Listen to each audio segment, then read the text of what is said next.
সিরাজগঞ্জের তারাস পৌরসভার ৩ নম্বর ওয়ার্ডে মাদকবিরোধী সচেতনতামূলক মতবিনিময় সভা অনুষ্ঠিত। মাদকমুক্ত সমাজ গঠন ও তরুণ প্রজন্মকে মাদকের ভয়াবহ ছোবল থেকে রক্ষার লক্ষ্যে তারাস পৌরসভার সদর ৩ নম্বর ওয়ার্ডে এক মাদকবিরোধী সচেতনতামূলক মতবিনিময় ও আলোচনা সভা অনুষ্ঠিত হয়েছে।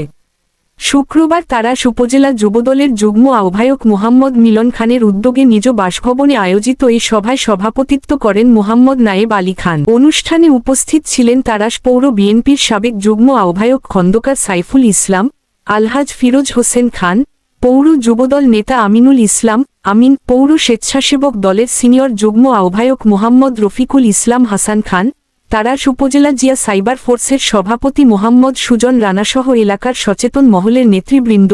সভায় বক্তারা বলেন, এ বিষয়ে আমরা জিরো টলারেট করলাম।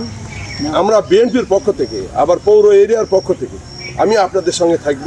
মাদক বিরোধী আন্দোলন আমরা করব, চালিয়ে যাব। আপনারা আমার সঙ্গে থাকবেন যাতে এখানে মাদক বেচা এবং মাদক সেবনকারী যেন না থাকে।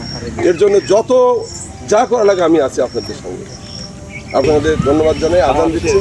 যখন দায়িত্বভার গ্রহণ করেছেন তখন দেশের ভঙ্গুর অবস্থা, দেশের অর্থনীতি ভঙ্গুর অবস্থা, তারপরে হাজার হাজার কোটি টাকা ঋণ পান, তারপরে আপনার আইন শৃঙ্খলা বাহিনীর অবস্থা খুবই অবনতি সবাই জানেন। তারপরেও তিনি দায়িত্ব নিয়ে এই দেশের আমার সৌদ্য চাচা সাইফুল খন্দকার আছে, উনিও বিভিন্ন পৌরসভার বিভিন্ন ওয়ার্ডে যাচ্ছে, মাদকের বিরুদ্ধে বিভিন্ন কথাবার্তা বলতেছে। আমি কাকা অনুরোধ করবো, আপনি তারাশের সন্তান হিসেবে, তারাশের মানুষের হিসাবে, আমাদের সিনিয়র নেতৃবৃন্দ হিসেবে আপনি আমাদের পক্ষে আমাদের একটু নজর রাখবেন। এই মাদকের বিরুদ্ধে যদি কোনো কিছু ঘটে আপনি জিনিসটা সঠিক তথ্য তদন্ত করে তারপরে একটা করবেন।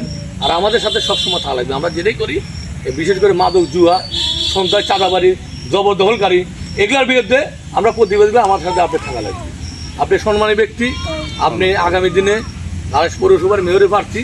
আপনি দোয়া করি, আমরা মালিক তো একজন বানানোর মালিক, আমরা দোয়া করি আপনি হন।